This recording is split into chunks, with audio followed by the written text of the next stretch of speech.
എനിക്കുള്ള ഓഹരിയെ അവൻ പരിപാലിക്കുന്നത്. എന്റെ ഓഹരിയാരാ? എന്റെ മക്കള്, എന്റെ വിശ്വാസികള്, ഞാൻ പ്രാർത്ഥിക്കുന്നവര്, എന്റെ സഭ, ദൈവത്തിന് വേണ്ടി പ്രയോജനപ്പെടുന്ന ദൈവദാസന്മാർ എന്റെ ഓഹരിയാണ്. അവൻ നീ സഹിക്കുന്ന കഷ്ടപ്പാട് എന്തെന്ന് അവൻ അറിയാം. അവൻ നീ എന്തൊക്കെ സഹിക്കുമെന്ന്, എങ്ങനെയൊക്കെ നീ പ്രതികരിക്കുമെന്ന് ദൈവത്തിന് അറിയാം. സ്തോത്രം. ഒരുവനെ അവൻ സൃഷ്ടിക്കുമ്പോൾ തന്നെ അവനിൽ എന്തായി തീരുമെന്ന് സൃഷ്ടിച്ചവനാണ്. ആമേൻ. അതാണ് വചനം. ആരംഭത്തിൽ അവൻ അവസാനം കണ്ട ദൈവം, ആദിയിൽ അവൻ അന്ത്യം അറിയുന്ന ദൈവം.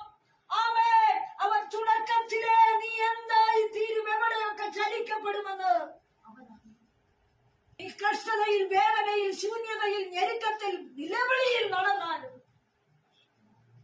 അവൻ തടസ്സം നിന്റെ ജീവിതത്തിൽ എതിരിട്ടാലും, അവൻ സകലരും നിന്നെ ഒറ്റപ്പെടുത്തിയാലും, അവൻ നീ ഒറ്റയ്ക്കല്ല, നിന്റെ മേലൊരു ദൃഷ്ടിയുണ്ട്.